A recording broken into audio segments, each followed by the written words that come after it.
क्या आप भी एक नीट एस्पिरेंट हैं?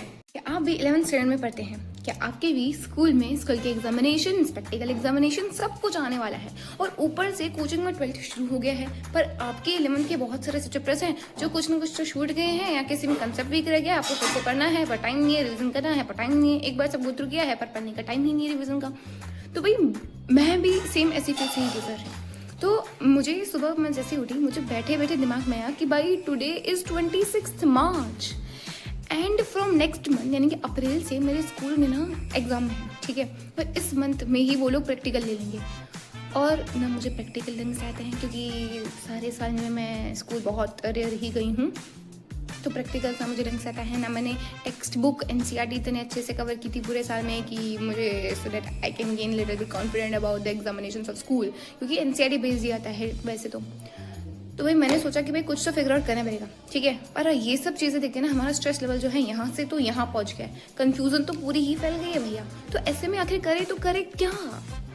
तो बस मैंने तो आज सोच लिया कि भाई पहले मैं स्कूल के एग्जामिनेशन का जो प्रेशर है वो निकाल दूंगी, ठीक है। आज मैं एनसीईआरटी टेक्स्ट बुक लेके आई हूँ अपने साथ सारी स्कूल की, और फिर मैं देखूंगी कि भाई कौन से चैप्टर में एक दिन पहले बैठ के पढ़ूंगी, क्योंकि उस समय जब मैं बैठूंगी ना एग्जाम के एक दिन पहले तो मेरा दिमाग चलने वाला वैसे नहीं है, वैसे ही पड़ जाता है वो, तब जंग लग जाती है दिमाग में हमारे, है ना।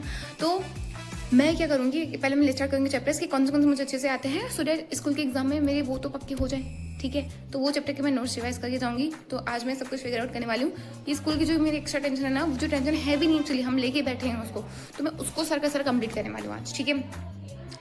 तो लेट्स जस्ट स्टार्ट। ये रेस प्रैक्टिस करके अभी ये करके देखो, इंग्लिश और हिंदी की तो टेंशन कोई है ही नहीं, ठीक है। उस पर तो अपने आप से तो क्या नहीं, ग्रामर थोड़ा डालना चाहिए आपको, वो तो अपने 10th तक पढ़ाई है मेरे भाई, ठीक है। अब मेन बात आती है बायो की, फिजिक्स की एंड केमिस्ट्री की। Let's survive together. भाई सबसे पहले फिजिक्स में हमारे पास टोटल 14 चैप्टर्स हैं, 7 पार्ट 1 में है और 7 दूसरे पार्ट में है। तो देखते हैं हमें इस पे कौन सा आता है, मैं वो लिस्ट डाउन करूँगी और वही एक दिन पहले पढ़ने वाली हूँ, ठीक है।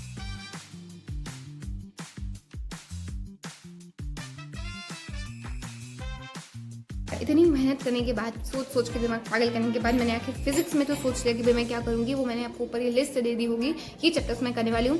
और भाई डेरिवेशंस जो है ना वो बिल्कुल रोकरी मार्क्स होते हैं, तो डेरिवेशन तो मैं छोड़ने नहीं वाली एक भी, ठीक है। तो डेरिवेशन में सबके करूँगी। देखो मैं सब चैप्टर्स के एग्जाम्पल एक्सरसाइज नहीं करने वाली, किसी की मैं एग्जाम्पल लूँगी, किसी की एक्सरसाइज करूँगी, किसी का दो ही करूँगी, तो ये चीज़ है। तो अभी दूसरी वीडियो में हम देखते हैं कि भाई केमिस्ट्री में मैं किस तरीके से कौन से चैप्टर कर रही हूँ और क्या मैं कर रही हूँ, ठीक है।